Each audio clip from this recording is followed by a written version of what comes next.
Everyone, मैं इनकलाब भारती अपने YouTube चैनल पर आप सबका स्वागत करता हूं। दोस्तों, जैसा कि आप सभी को पता है कि हम इस चैनल पर आपको केमिस्ट्री और सामान्य अध्ययन जो जीएस का पूरा सिलेबस देने जा रहे हैं। तो दोस्तों, अपने दोस्तों को और अपने आप इस चैनल पर हमारे साथ जुड़े रहिएगा और देखते चलिएगा कि आपके कौन कौन से महत्वपूर्ण टॉपिक्स हैं जो आपके क्वेश्चन पेपर में पूछे जाते हैं। जैसा कि आप सभी को पता है, हमने सब्जेक्ट्स शुरू किया था रसायन विज्ञान, केमिस्ट्री, और इस सब्जेक्ट्स में हमने पहला टॉपिक पढ़ना शुरू किया था जो कि हमारा पदार्थ था। पिछली वीडियो में हमने पदार्थ, अणु और परमाणु के विषय में जाना था। आज की इस क्लास में हम लोग पदार्थ की अवस्थाओं के बारे में बात करते हैं। देखिए, पदार्थ की जो अवस्थाएं होती हैं वो दो आधारों पर निकाली जाती है। पदार्थ की जो अवस्थाएं होती है वो दो आधारों पर निकाली जाती है। भाई, एक तो होता है आप लोगों का भौतिक आधार, यानी कि फिजिकल बेस, ठीक है ना। अगर भौतिक आधार पर हम लोग बात करें तो भौतिक आधार पर पदार्थ की मूल 3 अवस्थाएं होती हैं, जबकि सामान्यतः इसकी 5 अवस्थाएं होती है। इसके विषय में डिस्कशन पिछली वीडियो में कर चुके हैं। जो स्टूडेंट्स इस वीडियो को देख रहे हैं, इससे पहले हमारी पिछली वीडियो को देखिएगा, ठीक है। भौतिक आधार पर अगर हम लोग बात करें तो पदार्थ की मूल 3 अवस्थाएं हैं, जबकि सामान्यतः 5 अवस्थाएं होती हैं। इनमें पहली जो अवस्था है वो क्या है स्टूडेंट्स? वो है आपकी ठोस अवस्था। वो कैसी अवस्था है? ठोस अवस्था है। सॉलिड फॉर्म जिसको हम लोग कहते हैं, सॉलिड स्टेट भी कहा जाता है। देखिए, ठोस अवस्था की अगर हम लोग बात करें तो इसको मैं एक फिगर के द्वारा अगर दिखाने की कोशिश करूं तो मुझे ये पता है कि जो हमारी ठोस होती है, देखिए, प्रत्येक पदार्थ का जो निर्माण हुआ है वह अणुओं के आपस में जुड़ने से हुआ है, मॉलिक्यूल्स के आपस में कंपोजिशन से हुआ है, ठीक है ना। तो जो ठोस होता है, ठोस में जो मॉलिक्यूल्स होते हैं वो क्या होते हैं? आपके बहुत ज्यादा पास पास होते हैं। ठोस में जो मॉलिक्यूल्स होते हैं वो क्या होते हैं? आप लोगों के बहुत ज्यादा पास पास होते हैं, ठीक है। ये तो ठोस अवस्था है भाई, ठोस, ठीक है। अब बात करते हैं हम लोग कि जो ठोस होता है, ठोस में अगर मॉलिक्यूल्स पास पास हैं तो मॉलिक्यूल्स या अणुओं के पास पास होने का जो मेन रीजन है वो क्या है? देखिए, जो ठोस होता है उनके जो अणु होते हैं, उन अणुओं के बीच में एक आकर्षण बल काम कर रहा होता है। इस आकर्षण बल को हम लोग ये पदार्थ के प्रत्येक अवस्था के अणुओं के बीच विद्यमान रहता है, ठीक है ना। कहीं पर ये आप लोगों का ज्यादा हो सकता है और कहीं पर ये कम हो सकता है। यहां से क्वेश्चन पेपर में आप लोगों से क्वेश्चन पूछे गए हैं। तो मैंने क्या बताया आप लोगों को कि ये जो पदार्थ हैं, ये जो ठोस पदार्थ है, इसका निर्माण किससे हुआ है? भाई, अणुओं के आपस में जुड़ने से हुआ है और अणुओं के बीच में एक बल काम कर रहा है। इस बल को हम लोग कहते हैं स्टूडेंट्स आपका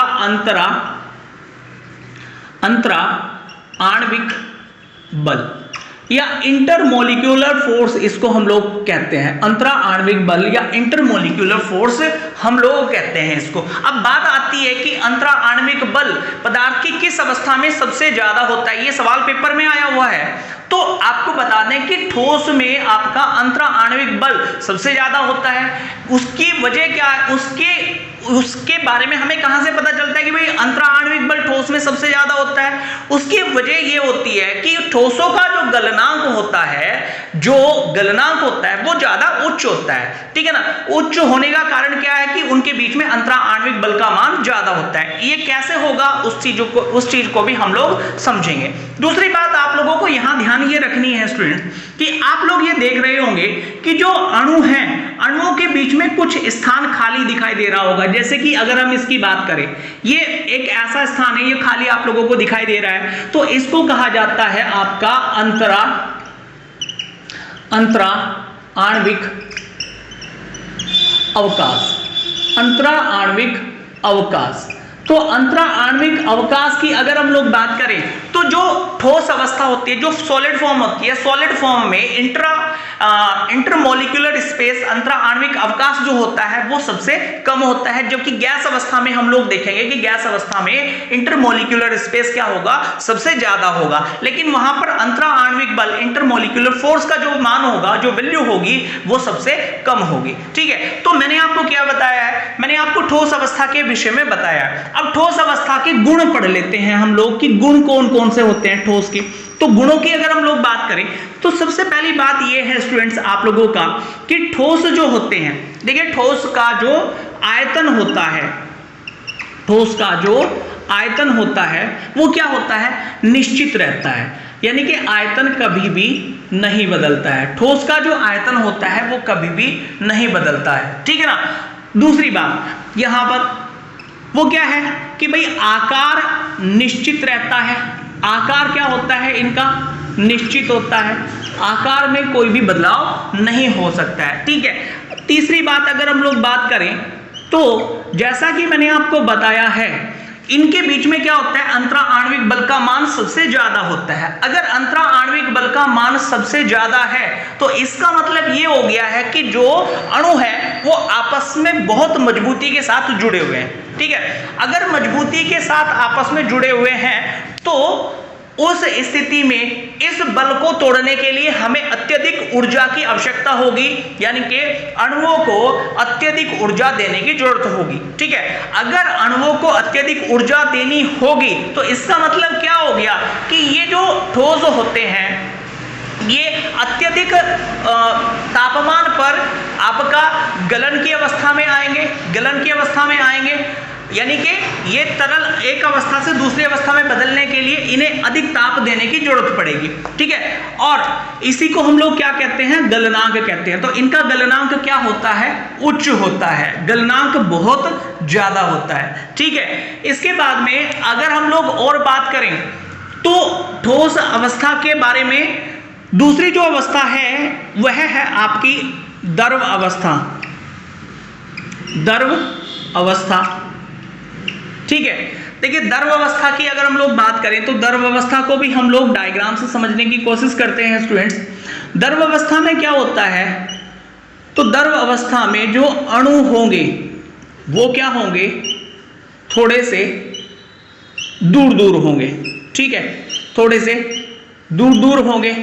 और दूर दूर होंगे तो इनके बीच में क्या लग रहा है, अंतरा आणविक बल लग रहा है। अगर इनके बीच में भी अंतरा आणविक बल लग रहा है तो इसका मतलब ये है कि तभी ये अणु आपस में एक दूसरे से जुड़े हुए हैं, ठीक है ना। अब बात कर लेते हैं हम लोग कि यहां पर अंतरा आणविक बल का मान कितना होता है। तो यहां पर अंतरा आणविक बल का मान ठोस से कम और गैस से अधिक होता है। ठोस से क्या होता है, कम होता है, और गैस से क्या होता है, अधिक होता है, ठीक है ना। तो यहां पर द्रव के बारे में सबसे पहली बात यह है कि भाई द्रव जो होते हैं आप लोगों का, इनका जो आयतन होता है, इनका जो आयतन होता है वह निश्चित रहता है, आयतन में कोई बदलाव नहीं होता, लेकिन आकार अनिश्चित होता है, आकार अनिश्चित होता है, ठीक है ना। आकार में क्या होता है, बदलाव हो जाता है, आकार में बदलाव होता रहता है। जैसे कि अगर हम लोग बात करें, मेरे पास में द्रव है, मेरे पास में मिल्क है, मिल्क को मैंने किसी बर्तन में रखा तो उसी बर्तन का वो क्या कर लेता है, आकार ग्रहण कर लेता है। अब उसी मिल्क को अगर हम लोग किसी अन्य बर्तन में रखेंगे तो वो उसी का आकार ग्रहण कर लेगा। मतलब कि जो है उसका आयतन तो क्या हो गया है, वॉल्यूम तो क्या हो गया है, आपका कांस्टेंट हो गया है, निश्चित हो गया है, लेकिन उसका जो साइज होता है, उसकी जो शेप होती है वो कांस्टेंट नहीं होती है, ठीक है ना। तीसरी जो अवस्था है स्टूडेंट्स वह आप लोगों की क्या है भाई, वो है गैस अवस्था।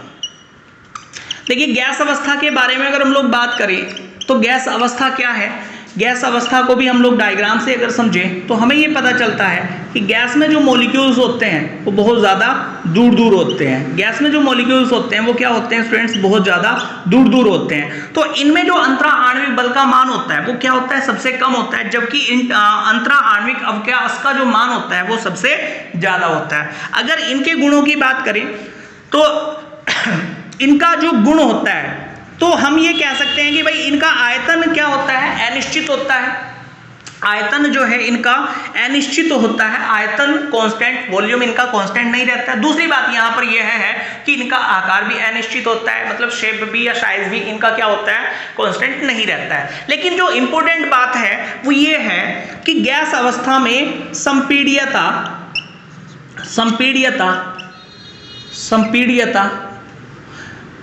पाई जाती है, ठीक है ना।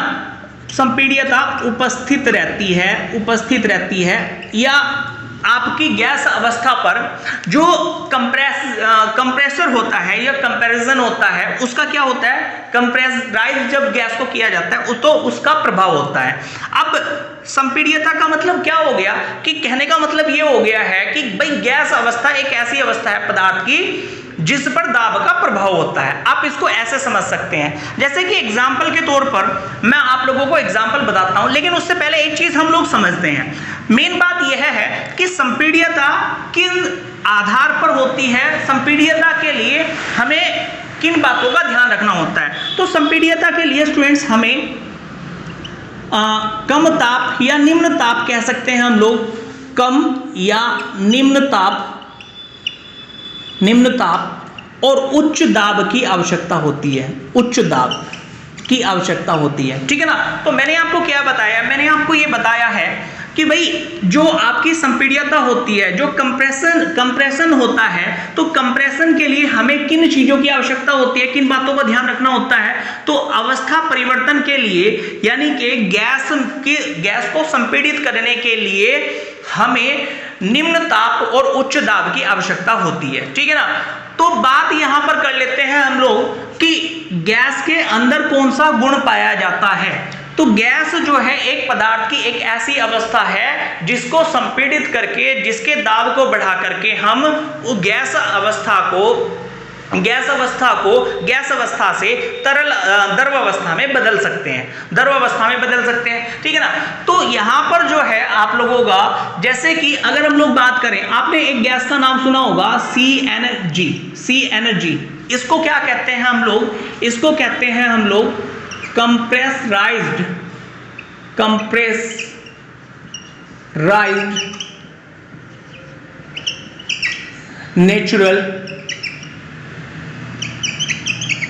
नेचुरल गैस, या इसको हम कहते हैं हिंदी में क्या, प्राकृतिक संपीड़ित गैस, ठीक है ना।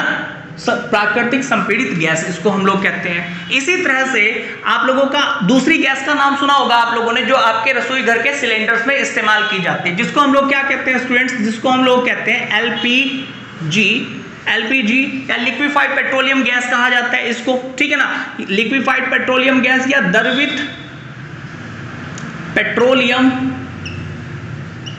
पेट्रोलियम गैस इसको कहा जाता है, द्रवित पेट्रोलियम गैस कहा जाता है।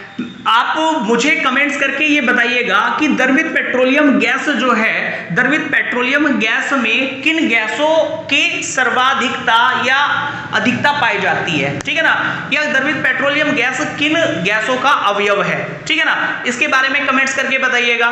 तो दोस्तों मैंने आपको क्या बताया, मैंने आज की क्लास में आप लोगों को, आज की वीडियो में पदार्थ की भौतिक आधार पर 3 अवस्थाओं के बारे में हमने डिस्कस किया है। आप लोगों को ध्यान रखना है कि पदार्थ की केवल एक अवस्था ऐसी अवस्था है जिसको गैस अवस्था कहते हैं, जिस पर संपीड़न का प्रभाव होता है, यानी कि दाब बढ़ाने से वह अपनी गैस अवस्था से द्रव अवस्था में बदल जाती है, जबकि ठोस और द्रव अवस्था पर संपीड़न का कोई प्रभाव नहीं होता है, मतलब कि उनको दाब के द्वारा एक अवस्था से दूसरी अवस्था में नहीं बदला जा सकता है। अगली वीडियो में हम लोग ये जानेंगे कि कौन से ऐसे पदार्थ हैं जो आपका ठोस अवस्था से सीधे गैस अवस्था में परिवर्तित हो जाते हैं, जिसको हम लोग ऊर्ध्वपातन या आप लोगों का सब्लिमेशन कहते हैं। उस प्रोसेस को जानेंगे और भी चीजों को जानेंगे। तो वीडियो को लाइक कीजिएगा, शेयर कीजिएगा, कमेंट्स कीजिएगा और चैनल को सब्सक्राइब कीजिएगा। Thank you very much.